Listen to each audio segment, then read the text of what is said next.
दोस्तों नमस्कार। YouTube channel plus sixty में आपका स्वागत है। मैं हूं रामानंद रहेगा।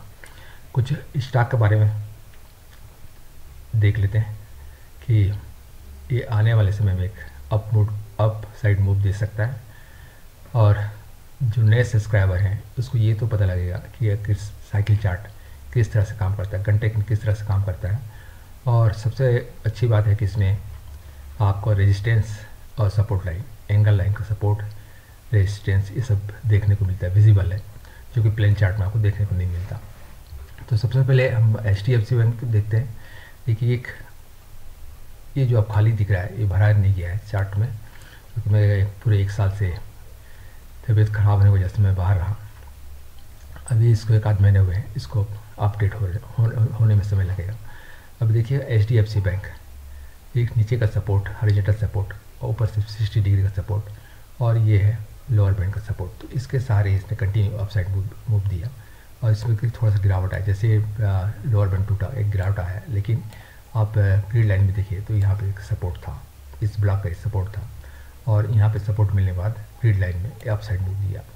आप यहाँ पे अपसाइड मूव देख रहे हैं, एक ग्रीन लाइन को जैसे हुआ है, और फिर ये एक हॉरिजॉन्टल सपोर्ट लाइन, और अब जो है यहाँ पे देखिए रेजिस्टेंस है। लोअर बैंड का ये सपोर्ट था, यहाँ रेजिस्टेंस बना, और एक लंबा सा रेड कैंडल दिख रहा है, लेकिन गिरा नहीं, क्योंकि यहाँ पे एक हॉरिजॉन्टल सपोर्ट लाइन है। अब यहाँ पे आप ग्रीन लाइन में देखिए तो ये सपोर्ट जब तक बना हुआ है ये अपसाइड मूव आपको देते रहेगा, और हो सकता है आने वाले समय में इस रेजिस्टेंस से ऊपर निकल जाए।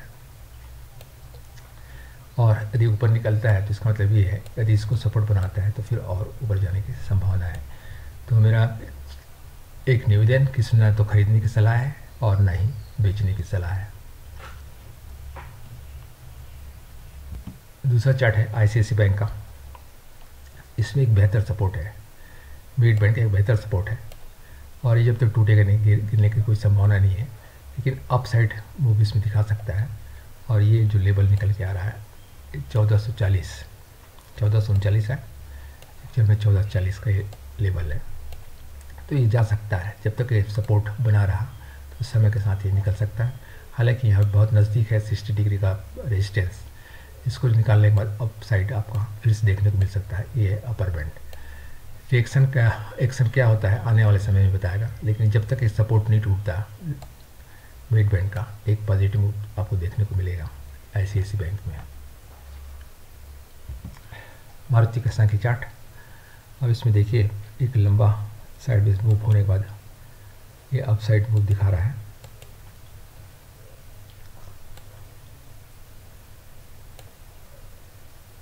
हॉरिजॉन्टल सपोर्ट इसी के आसपास घूमता रहा, हालांकि एक दिन नीचे जरूर आया था, लेकिन संभला, और संभलने के बाद फिर से इस हॉरिजॉन्टल सपोर्ट लाइन के ऊपर ही रहा। अब जो कल मूव आया था, अब इसमें देखिए एक लंबा सा ग्रीन कैंडल, और इस रेजिस्टेंस लाइन के करीब इसका हाई आया था, और फिर क्लोजिंग इसके नीचे, हालांकि नीचे क्लोजिंग है। तो अब इसमें संभावना क्या है, यदि 2-3 दिन इसी रेंज में रहता है तो ये इसको सपोर्ट बनाने के बाद फिर से अपसाइड आपको मूव देखने को मिल सकता है। अब इस ग्रीन लाइन में देखें तो आप यहाँ पे 45 डिग्री का इस ब्लॉक का एक सपोर्ट है, हालांकि रेजिस्टेंस भी है यहाँ पे, लेकिन संभावना है कि 1-2 दिन साइडवेज रहे और फिर से ऊपर निकल जाए, संभावना है। हाँ, नेगेटिव तब होगा जब ये 45 डिग्री यहाँ टूट जाए, या फिर ये हॉरिजॉन्टल लाइन टूट जाए, तो एक नेगेटिव होगा, लेकिन संभावना कम है। क्यों? क्योंकि यहाँ पे देखिए मिड बैंड का सपोर्ट और 60 डिग्री का सपोर्ट है, तो ये इसको अपसाइड ही मूव देने की संभावना है, नीचे आने की संभावना कम ही है। टेक महिंद्रा का साइकिल चार्ट। अब इसमें देखिए इस एंगल लाइन के सारे उतरा, सपोर्ट सारे धीरे धीरे नीचे उतरा, लेकिन इसका 45 डिग्री का एक बेहतर सपोर्ट मिला, और ये अप साइड कंटिन्यू जा रहा है। और जब तक ये हॉरिजॉन्टल सपोर्ट और 45 डिग्री का सपोर्ट है, ये टूटेगा नहीं। और हाँ, जब ये टूटेगा तब ये गिरावट आपको देखने को मिलेगा, अदरवाइज हॉरिजॉन्टल सपोर्ट आपके पास मौजूद है, और प्लस 45 डिग्री का सपोर्ट लाइन, तो ये अप साइड जाने की संभावना है, क्योंकि बहुत अच्छी चीज़ है कि ये काफ़ी दूरी पे है ये, तो इस अप साइड मूव जाने की संभावना ज़्यादा है, गिरने का कम। जैसे जैसे ये नज़दीक आते जाएगा, 45 डिग्री के नज़दीक आते जाएगा, तो टूटने की संभावना बढ़ जाएगा। टाटा पावर का साइकिल चार्ट देखें, एक मूव आपको देखने को मिला 45 डिग्री। इस ग्रीन लाइन देखें तो ये 45 डिग्री के सारे ये अप साइड को देखने को मिला। टूटने के बाद एक गिरावट आया, आप इसमें भी देख सकते हैं साइकिल चार्ट में गिरावट आया। और उसके बाद फिर से आप ये 45 डिग्री का सपोर्ट साइकिल चार्ट में ये कंटिन्यू रहा अप साइड, लेकिन जैसे टूटा ये एक बड़ा सा रेड कैंडल आपको देखने को मिल रहा है। तो ये टूटा तो इसका मतलब है कि नीचे भी आ सकता है। आप ये जो 374 का लेवल देख रहे हैं यहाँ तक भी संभव है, और ये टूटता है तो फिर और नीचे, कारण ये जो आपको हॉरिजॉन्टल जो ये सपोर्ट है यहाँ पर रेजिस्टेंस से काम करेगा, तो ये इसको नीचे गिरा सकता है। हालांकि नीचे गिराने के बाद इस सपोर्ट पर फिर से बाउंस आ सकता है वापस। तो इसमें खासियत ये है कि आप पूर्व अनुमान लगा सकते हैं कि आने वाले समय में क्या होने की संभावना है, कब गिरने की संभावना है और कब बढ़ने की संभावना है। अब इस ग्रीन लाइन में देखिए 45 डिग्री का सपोर्ट टूटने के बाद ये क्लोजिंग इसके नीचे है।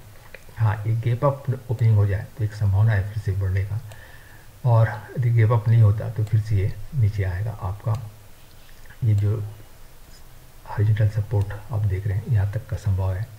आप साइकिल चार्ट में भी देख रहे हैं ये यहाँ तक का संभव है। ये टूटेगा ही तो नीचे आएगा, और नीचे आने के बाद इसका एक सपोर्ट मिलेगा और ये बाउंस, संभावना है कि बाउंस भी हो सकता है। तो दोस्तों ये साइकिल चार्ट और ग्रिड लाइन दोनों कॉम्बिनेशन में आप एक अनुमान लगा सकते हैं कि आने वाले समय में कोई भी स्टॉक गिरता है, कब गिरता है और कब बढ़ता है। दोस्तों एक निवेदन, मैं ना तो किसी को सलाह दे रहा हूँ बेचने का ना खरीदने की, सिर्फ आपको ये देखना है कि ये गन टेक्निक कैसे उपयोग करना है कि कब शेयर बढ़ेगा और कब गिरेगा। मेरा उद्देश्य सिर्फ शिक्षा के लिए है और इसका कोई अदरवाइज ना लें।